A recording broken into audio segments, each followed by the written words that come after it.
ಓಂ ಶ್ರೀ ಗುರುಭ್ಯೋ ನಮಃ. ಫ್ರೆಂಡ್ಸ್, ಎಲ್ಲರಿಗೂ ನಮಸ್ಕಾರ. ಪ್ರೀತಿಯ ಕುಂಭ ರಾಶಿಯವರೇ, ಇತ್ತೀಚಿನ ದಿನಗಳಲ್ಲಿ ನೀವು ಜೀವನದಲ್ಲಿ ಒಂದು ರೀತಿಯ ನಿರಾಸೆ, ಅತಿಯಾದ ಆಲೋಚನೆ ಅಥವಾ ಮಾನಸಿಕ ಒತ್ತಡವನ್ನು ಎದುರಿಸ್ತಾ ಇರ್ಬೋದು. ಎಷ್ಟು ಶ್ರಮ ಪಟ್ಟರೂ ಕೂಡ ಸೂಕ್ತ ಮನ್ನಣೆ ಸಿಗ್ತಾ ಇಲ್ಲ, ಕೆಲಸಗಳು ಕೈಗೂಡ್ತಾ ಇಲ್ಲ ಎಂಬ ಬೇಸರ ನಿಮ್ಮನ್ನು ಕಾಡ್ತಾ ಇರಬಹುದು. ಆದರೆ ಧೃತಿಗೆಡಬೇಡಿ, ಕೆಲವೊಮ್ಮೆ ಜೀವನದಲ್ಲಿ ಎಲ್ಲವೂ ಸ್ಥಗಿತಗೊಂಡಿದೆ ಅಂತ ನಾವು ಭಾವಿಸಿದಾಗ ಈಗ ನಿಮ್ಮ ಗ್ರಹಗತಿಗಳಲ್ಲಿ ಧನಾತ್ಮಕ ಬದಲಾವಣೆಗಳು ಆರಂಭ ಆಗ್ತಾ ಇದ್ದು, ನಿಮ್ಮ ಕಷ್ಟದ ದಿನಗಳು ನಿಧಾನವಾಗಿ ಕರಗುವ ಸಮಯ ಹತ್ತಿರ ಬಂದಿದೆ. ನಿಮ್ಮ ರಾಶಿಗೆ ಸಕಾರಾತ್ಮಕ ಶಕ್ತಿಯ ಸಂಚಾರ ಆಗ್ತಾ ಇದ್ದು, ಪ್ರತಿಯೊಂದು ಕೆಲಸದಲ್ಲೂ ಕೂಡ ಹೊಸ ವೇಗ ಮತ್ತು ಚೈತನ್ಯ ಅನ್ನೋದು ಸಿಗಲಿದೆ. ಮುಂದಿನ ದಿನಗಳಲ್ಲಿ ನಿಮ್ಮ ವೃತ್ತಿ ಜೀವನ ಅಥವಾ ಉದ್ಯೋಗ ರಂಗದಲ್ಲಿ ಒಂದು ಪ್ರಮುಖ ಮತ್ತು ಹೊಸದೊಂದು ತಿರುವು ಸಿಗುವ ಬಲವಾದ ಸಾಧ್ಯತೆ ಇದೆ.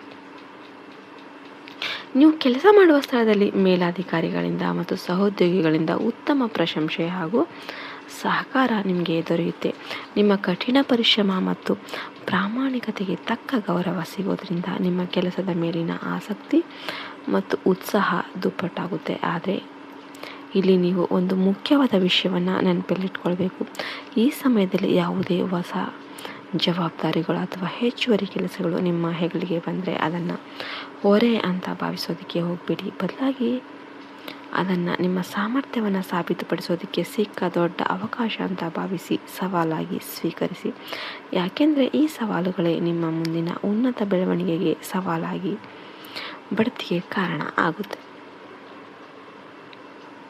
ಹಣಕಾಸಿನ ವಿಚಾರಕ್ಕೆ ಬರೋದಾದರೆ ಕುಂಭರಾಶಿಯವರಿಗೆ ಈ ಸಮಯ ಆರ್ಥಿಕವಾಗಿ ಚೇತರಿಕೆ ತರುತ್ತೆ.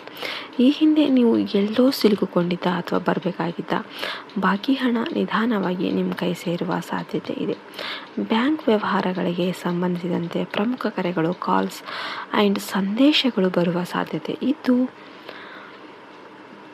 ಆರ್ಥಿಕ ಲಾಭಗಳಿಗೆ ಹೊಸ ದಾರಿಗಳು ಕೂಡ ತೆರೆದುಕೊಳ್ಳುತ್ತೆ. ಆದರೂ ಕೂಡ ಹಣ ಕೈಗೆ ಬಂದ ತಕ್ಷಣ ಅತಿಯಾದ ಉತ್ಸಾಹದಿಂದ ಅನಗತ್ಯ ಐಷಾರಾಮಿ ವಸ್ತುಗಳಿಗಾಗಿ ಅಥವಾ ಸಾಲ ಕೊಡೋದಕ್ಕಾಗಿ ಖರ್ಚು ಮಾಡೋದನ್ನು ಸಂಪೂರ್ಣವಾಗಿ ನಿಯಂತ್ರಿಸಿಬಿಡಿ. ಭವಿಷ್ಯದ ಸುರಕ್ಷತೆಗಾಗಿ ಉಳಿತಾಯ ಮಾಡುವ ಅಭ್ಯಾಸವನ್ನು ಗಟ್ಟಿ ಮಾಡಿಕೊಳ್ಳಿ. ಇಲ್ಲಿ ಮತ್ತೊಂದು ಪ್ರಮುಖ ಎಚ್ಚರಿಕೆ ಏನಂದರೆ, ನಿಮ್ಮ ಆರ್ಥಿಕ ಯೋಜನೆಗಳನ್ನು, ವ್ಯಾಪಾರದ ರಹಸ್ಯಗಳನ್ನು ಅಥವಾ ಗೌಪ್ಯ ವಿಚಾರಗಳನ್ನು ಯಾರೊಂದಿಗೂ ಕೂಡ ಹಂಚಿಕೊಳ್ಳೋದಕ್ಕೆ ಹೋಗಬೇಡಿ. ನಿಮ್ಮ ಅತಿಯಾದ ಮುಗ್ಧತನವನ್ನು ಬಳಸಿ ನಿಮ್ಮದೇ ಹತ್ತಿರದವರಿಂದ ಸಣ್ಣ ಮಟ್ಟದ ಆರ್ಥಿಕ ನಷ್ಟ ಅಥವಾ ವಂಚನೆ ಎದುರಾಗುವ ಸಾಧ್ಯತೆ ಇರೋದರಿಂದ ಹಣಕಾಸಿನ ವ್ಯವಹಾರಗಳಲ್ಲಿ ಸ್ವಂತ ನಿರ್ಧಾರಗಳಿಗೆ ಮೊದಲ ಆದ್ಯತೆಯನ್ನು ನೀಡಿ.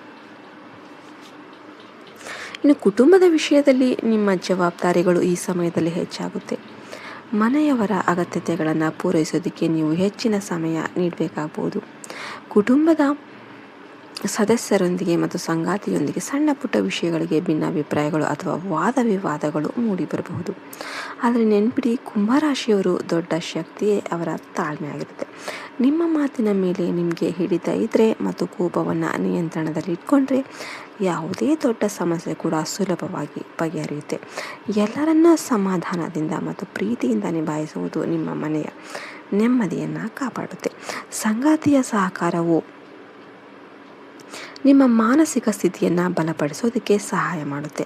ಆರೋಗ್ಯದ ಕಡೆಗೆ ನೀವು ಈ ಸಮಯದಲ್ಲಿ ಸ್ವಲ್ಪ ಹೆಚ್ಚಿನ ಗಮನ ಹರಿಸೋದು ಅತ್ಯಗತ್ಯವಾಗಿರುತ್ತೆ. ನಿರಂತರ ಕೆಲಸದ ಒತ್ತಡ ಮತ್ತು ಸರಿಯಾದ ಸಮಯಕ್ಕೆ ಆಹಾರ ತೆಗೆದುಕೊಳ್ಳದಿರುವುದು ನಿಮ್ಮ ದೇಹಕ್ಕೆ ಉತ್ಸಾಹ ಹಾಗೂ ಶಕ್ತಿಯನ್ನು ಕಡಿಮೆ ಮಾಡಬಹುದು. ಮಾನಸಿಕವಾಗಿ ಉದ್ವೇಗಕ್ಕೆ ಒಳಗಾಗೋದ್ರಿಂದ ನಿದ್ದೆಯ ಕೊರತೆ ಎದುರಾಗಬಹುದು.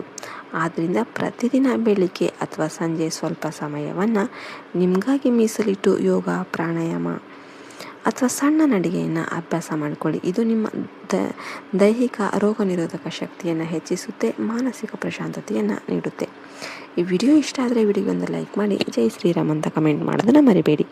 ಜೈ ಹಿಂದ್, ಜೈ ಭಾರತ್ ಮಾತೆ, ಹರಿ ಓಂ ತತ್ಸತ್. ಸರ್ವೇ ಜನೋ ಸುಖಿನೋ ಭವಂತು.